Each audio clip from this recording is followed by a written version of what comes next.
Stay tuned for our major stories. Afternoon, after a fuel tanker lost control and crushed the bike, and later crashed, life has been lost. This by their partner for her silence over reporting files submitted of militants detained since judges. Those were our headlines. Details right ahead.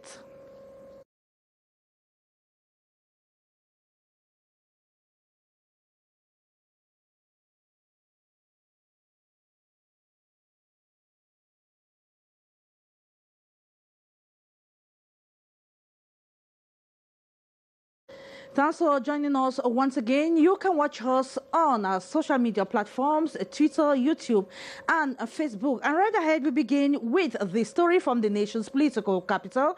A fuel tanker with brake failure at the Tudi Abattoir this afternoon crashed into a station pickup and came to an abrupt stop after crashing two motorbikes. Though there was no life or no loss of life, material damage was huge, as we hear in this report by Beatrice Ngamo.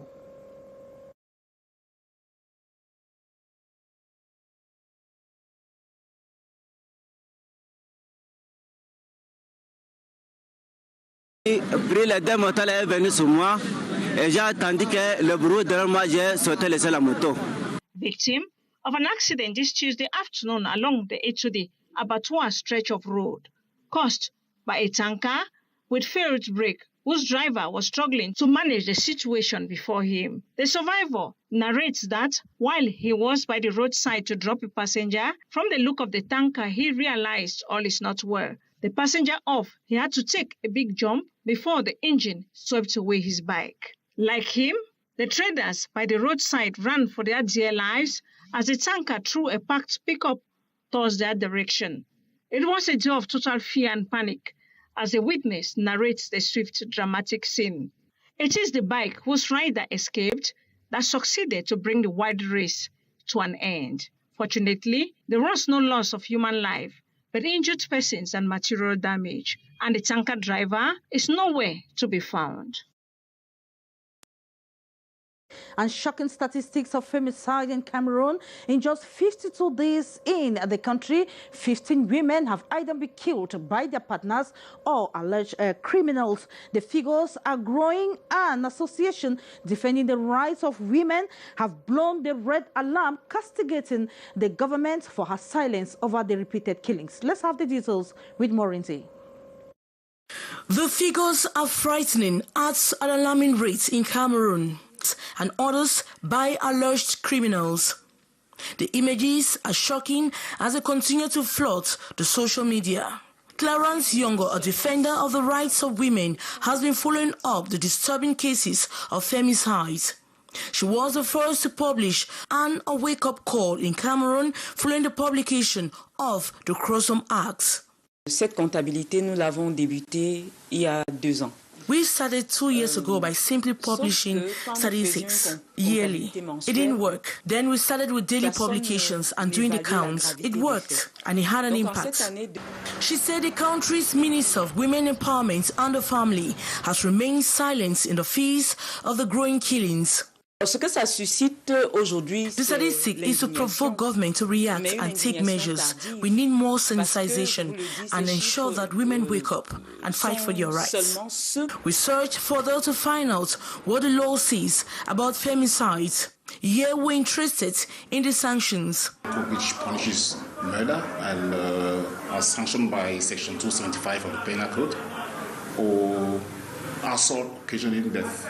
I think that should be 278 of the Penal Code. To stop the growing phenomenon, Barrister Valen Doumbé calls on associations to step up defense for the rights of women. I think in every country, the number of associations seeking to protect the rights of the women, they are always like uncountable. But then why do we keep on finding that the numbers of femicide, they keep on rising? So I think they need to step up their game. And the 14 files submitted by the Cameroon Renaissance Movement Party at the Central Regional Court of Appeals have been rejected this afternoon. The 14 militants were detained since 2020, and the defense lawyer have described the decision taken by the judges as bad faith. We hear that in this report by Hassan Chia from Nairobi.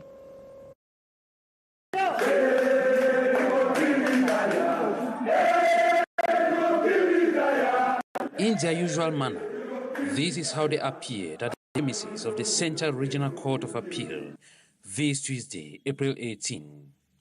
Detainees of the Cameroon Renaissance Movement arrested on September 22, 2020, and after a brief examining of the files of Camto spokesperson Bibo Nisak and 13 others, their requests were simply rejected by the Chief Judge.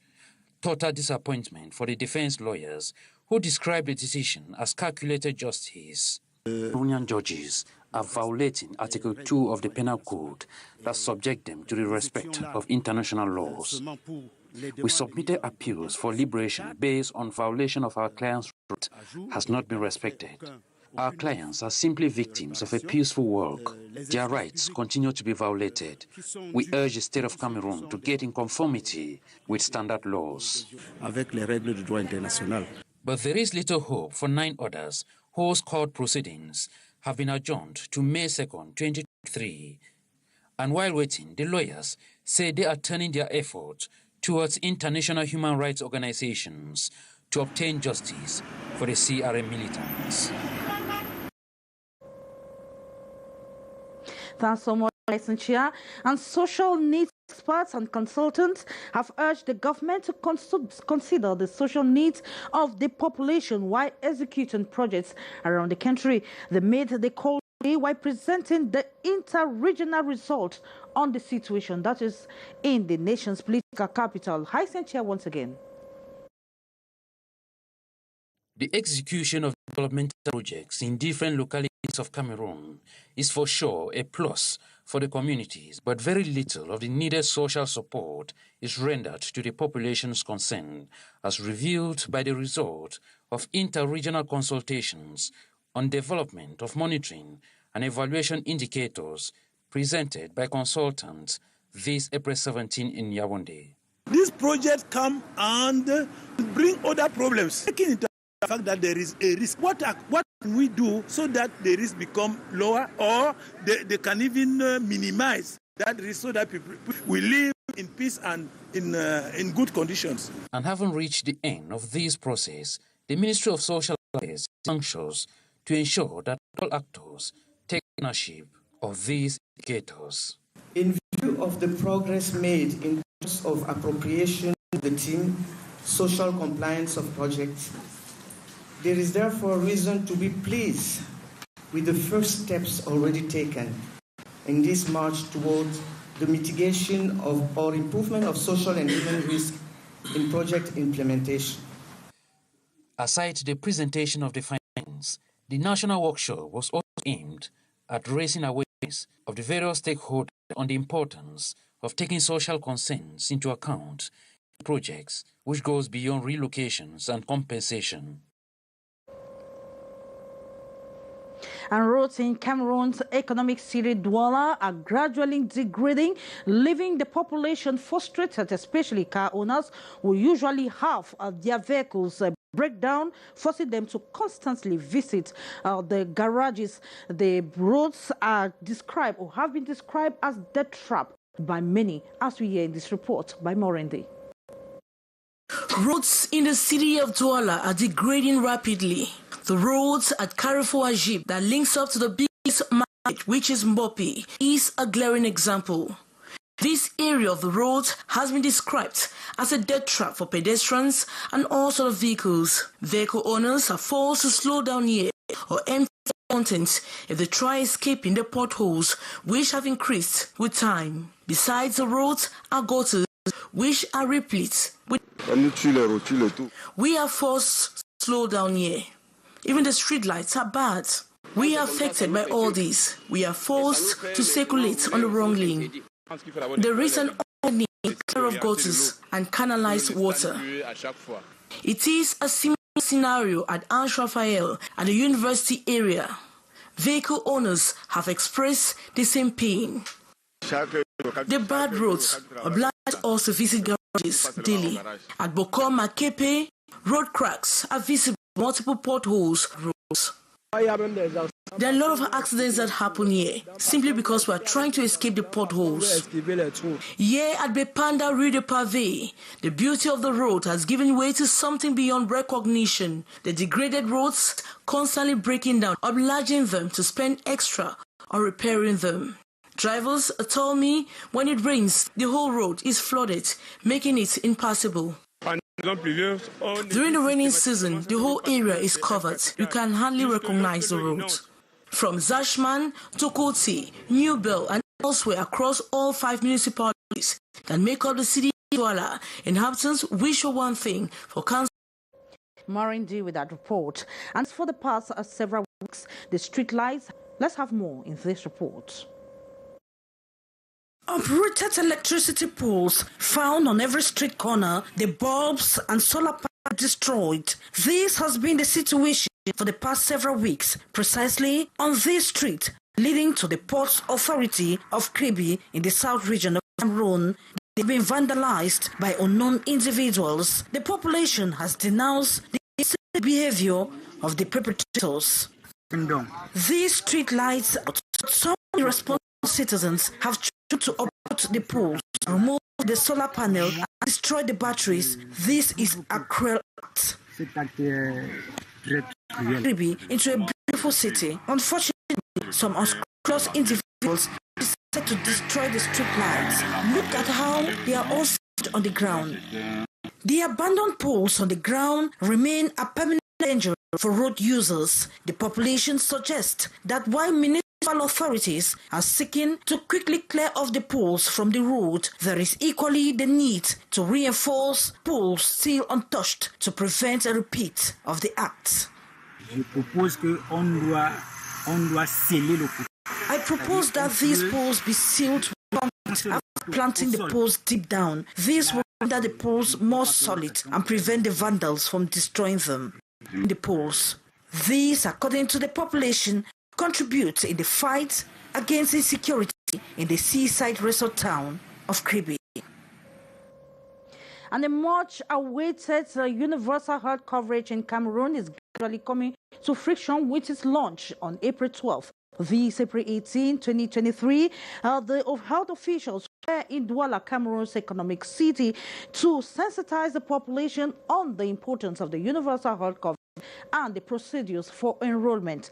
Let's have more on government's targets in the first phase in this report. From 420,000 francs CFA for dialysis, this within phase 1 of the universal health care coverage in Cameroon.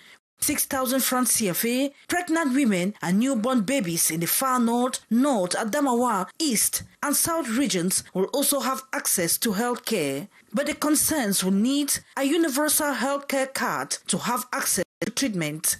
This could be obtained either by enrolling online in an identified fixed enrollment post or in a mobile post. Cameroon health coverage application, when you take this application in your phone, you can do it even you are offline. For the village, the staff who were population. Children aged 0 to 5 years, people living with HIV and AIDS, tuberculosis and consequences are all beneficiaries of the first phase of the universal health coverage. All these to reduce the financial burden of about 90% of households in Cameroon reportedly unable to have access to health care due to poverty. The main objective of this meeting is to sensitize the population inform them of all the procedure and the activities where we have in this phase.